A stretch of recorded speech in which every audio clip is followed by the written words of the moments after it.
are the sunflowers from the middle of July here at our wildlife habitat. And I can't tell you how happy this makes me that we have such beautiful flowers. It's a privilege. As some of you know, I always attempt to grow a garden, not only to make the bees and the butterflies happy, which I think we do, but also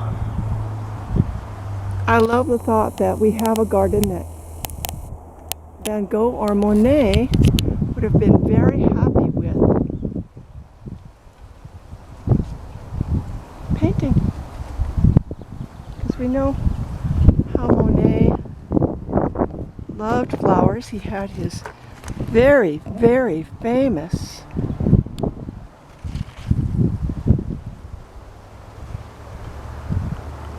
garden up in Giverny, France, which we can see.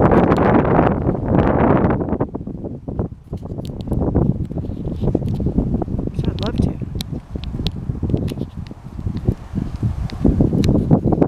And we of course have the most beautiful portraits of sunflowers from Van Gogh we can get copies of, or you can go to London and see in the museum there.